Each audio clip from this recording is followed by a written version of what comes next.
Nah, aku nih menarik nih, kalau misalkan berarti kan diajarinnya dari playgroup itu bahasa Inggris ya, misalnya baca pengantarnya. Di sini ada kesulitan nggak sih Miss untuk anak-anak kan masih usia dini tuh, misalkan untuk yang orang Indonesia ya, kayak aku udah dari 3 tahun itu tuh ada kesulitan nggak sih Miss? Di rumahnya kan masih pakai bahasa Indonesia, dengan di sini dia pakai bahasa Inggris, apakah nantinya nggak jadi bingung gitu? Kita harus tahu anak itu punya cara berpikir yang luar biasa. Cara berpikir yang luar biasa. Ketika anak kecil mendengar, dia itu nggak hanya mendengar loh, dia itu akan meresapi, dia akan cepat meninggalkan ingatan dia di dalam. Lalu ketika dia ingatannya itu akan teringat, dia akan ngomong ke bunda, karena kalau bunda di rumah pakai bahasa Indonesia, dia akan ngomong ke bunda menyesuaikan pakai bahasa Indonesia. Tapi ketika dia di sekolah, karena di sekolah menggunakan bahasa Inggris, dia akan secara juga ingatan dia itu langsung ke bahasa Inggris. Jadi secara sangat smoothly atau fluent itulah dia akan menggunakannya. Oh gitu, walaupun usia 3 tahun, 4 tahun itu ya bisa. Kenapa? Pertama yang tadi saya katakan cara berpikirnya kan dia sangat luar biasa. Kedua, dengan pembiasaan. Pembiasaan itu penting. Mengapa? Supaya anak itu bisa tahu, ya namanya pembiasaan ya, rutin ya, habituasi ya. Jadi dia bisa tahu kalau di sekolah secara otomatis cara berbicaraku dalam bahasa Inggris. Kalau di rumah bunda mau campurkan dengan mungkin hari tertentu ya, bunda mau terapkan, saya mungkin Senin sampai Kamis saya mau pakai bahasa Indonesia karena saya nggak mau langsung bahasa Inggris nanti drastis.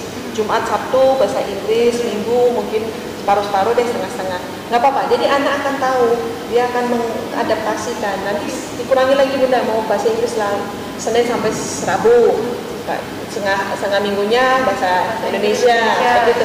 Nanti semakin kesini akhirnya anak akan terbiasa, membiasakan, dia akan blended sendiri. Pengalaman pribadi soalnya. Oh gitu ya. Aku juga nih Miss, teman-temanku banyak yang bilang jangan dulu deh bahasa Inggris kalau misalkan belum bisa bahasa Indonesia, kan anak usia 3 tahun 4 tahun kan belum bisa bahasa Indonesia dengan benar ya, maksudnya kosakatanya kan masih terbatas.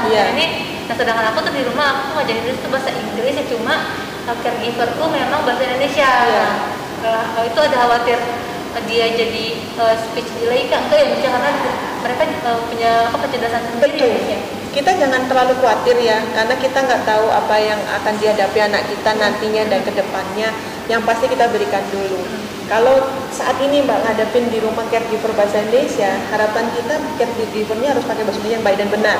Dalam arti jangan terlalu kaku kayak membaca novel yang tidak, tapi dia menggunakan bahasa Indonesianya dengan benar. Mengapa? Karena anak perlu belajar bahasa yang benar. Lalu dia di sekolah dengan bahasa Inggris misalkan, bahasa Inggrisnya pun bahasa Inggris yang benar. Nah, ketika nanti dia menggunakan yang dimana dia ingat di sini di dalam, dia akan menggunakan dengan benar. Ketika nanti tadi Mas sebut tentang speech delay, tentang keterlambatan berbicara, itu ada faktor yang lain. Ada faktor lain ya? Misalkan dia di sini mengingatnya rada susah, berarti kita lihat kendalanya di mana. Apakah kendalanya ketika dia absorpsinya, mendengarnya, ataukah ketika dia sudah mendengar lalu lupa lagi sesaat, karena kita tahu konsentrasi anak sangat pendek. Nah, kita mau lihat di mana faktornya. Masih banyak kesempatan, karena tadi saya bilang kesempatan di depan kita nggak tahu, tapi kita nggak putus asa. Kalau mau fokus semuanya dalam bahasa Indonesia dulu, nggak apa-apa. Bahasa Indonesia dulu dikuatkan nggak apa-apa, tapi yang benar, yang baik dan benar. Baik dan benar. Iya, jadi penyebutan nama misalkan, penyebutan nama binatang, jangan bilang guguk, tapi sebut aja anjing. Jangan gitu bilang meong, sebut aja kucing. Karena nanti dia nggak tahu ya misalnya itu anjing atau guguk gitu. Dia taunya guguk, meong, embel gitu ya. Nah, itu sudah tidak benar. Nanti ketika kosakata yang diingat ini tidak sesuai dengan nama sebenarnya, itu nanti ke bawah. Itu teori lagi yang lain ya. Jadi ya itu. Tapi yang saya tekankan di sini, kesempatan belajar, khususnya kesempatan belajar bahasa itu terbuka. Jangankan anak kecil, saya misalkan atau Mbak Ocha ditempatkan di suatu negara yang bahasanya kita nggak tahu, saya percaya dalam beberapa bulan atau beberapa hari kita akan terpaksa menggunakan terpaksa terbiasa ya. Exactly. Nah itu jadi kita nggak boleh menutup kesempatan anak untuk belajar. Itu yang saya mau tekankan buat bunda yang di rumah. Bunda mau menggunakan bahasa Inggris, pakailah bahasa Inggris yang benar. Kalau mau pakai bahasa Indonesia yang benar. Tolong jangan dicampur. Nanti anaknya bingung. Ketika anaknya bingung, bukan hanya bingung bahasa, bingung bagaimana menggunakan konteksnya, ngomong sama bunda kok bahasanya campur ya, ngomong sama caregiver kok bahasa Indonesia.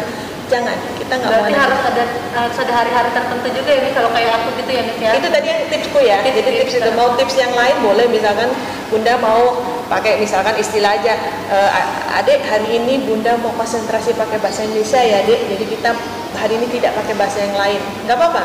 Jadi kita main drama kan cuma bahasa Indonesia. Terus di jam tertentu sudah sore, dek yuk kita pakai bahasa Inggris yuk. Kita menggunakan semua yang ada di sekitar kita pakai bahasa Inggris. Itu bagus. Jangan, saya juga mau bagi-bagi informasi atau tips. Kita mengajarkan bahasa ya, berbahasa, bukan menilai kemampuan dia bahasa. Anak masih kecil loh ya. Masih kecil, iya, karena masih kecil. Masih kecil. Jadi kalau saya paling mendengar misalkan, apa warna merah bahasa Inggrisnya? Jangan seperti itu. Iya. Jadi harus seperti apa, Miss? Secara alami aja. Ini contoh ya. This is red. This is red. Sudah, anak akan lihat. Oh ini red. Jadi nggak usah what is color gitu. Iya, jangan bilang apa merah. Bahasa Inggrisnya apa merah ya? Kita kan nggak ngetes kemampuan mengingat dia, tapi kita mau mengajak dia berbahasa. Ini saya cuma bagi informasi. Aku juga kadang gitu sih sama Dede. Ya ini warnanya apa gitu kan? Boleh. Nah kalau kayak Mbak gitu, dia ini warnanya apa? Kalau Mbaknya pakai bahasa Indonesia, kalau dia menjawab pakai bahasa Indonesia jangan disalahkan. Oh iya, karena aku pakai bahasa Inggris. Kalau bahasa Inggris misalnya you want to ask what is it? What color is it? Nah itu boleh misalnya. Boleh nggak apa-apa. Boleh. Oh iya. Yang nggak boleh tuh kalau misalkan bukan nggak boleh dapat dilarang keras ya, jangan ya. Saya juga nggak mau nanti diserbu sama orang tua dan enggak. Tapi saya khawatirkan kita nggak mengetes kemampuan anak. Apa bahasa Inggrisnya merah, bahasa Inggrisnya biru, bahasa Inggrisnya kucing, bahasa Inggrisnya meja. Come on, ayo. Ini anak kecil kan. Kita nggak mau membuat dia juga bingung. Mari kita pakai aja kata itu dalam kalimat. Jadi kalau kita duduk di sini, let's sit down on the chair. Oh ya, jadi kita prakteknya langsung ya. Iya. Lalu this is red. Wow, look at this. This color is red. Or we can tell the student, kita pakai teori juga boleh. This is red. Show me red. Nah kita bilang itu tuh kalau kita ngomong kalimat panjang tuh anak tuh kalau bingung nggak ya Mas ya? Kalimatnya jangan banyak-banyak Mbak. Jadi ada 3 langkah misalkan this is red. Jadi kita memberitahu dulu. Beritahu dulu ya. Karena dia belum tahu ini namanya apa konsepnya. Lalu Mbak tahap kedua, Mbak bukan meminta jawaban tapi meminta bukan meminta jawaban dalam arti sebentar saya mau mengatur kata-kata saya. This is red. Yang kedua, show me red. Show me red. Tunjukkan bunda yang merah yang mana. Jadi anak pemahaman dia ya. Iya, pemahaman. Oh dia sudah tahu merah dan ini. Dia akan this is red. Dia nggak akan pilih yang misalkan ini bukan merah. Lalu ketiga itu karena kita lihat anak sudah tahu merah itu ini, kita bisa nanya what color is it? Baru setelah dia paham, baru kita tanya ya. Ada standar atau ada struktur. Kita nggak mau tiba-tiba kita bilang anak what color is it? Dia belum tahu. Benar-benar.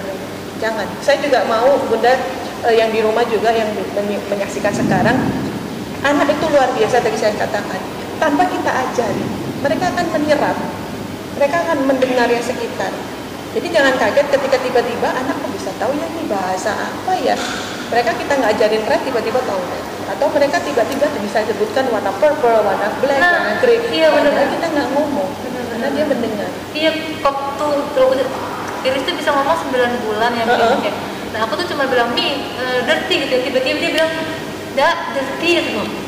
Oh ini kok tahu dirty? Padahal Miki tuh cuma gak pernah ngajarin, cuma mungkin dia dengar kalian sih.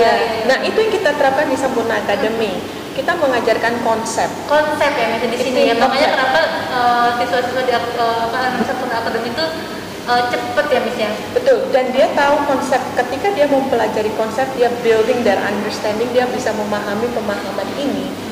Kita percaya dia bisa menggunakannya nanti di konteks apapun. Konteks apapun ya. Jadi contohnya dia tahu konteksnya. Betul, dia tahu ini merah.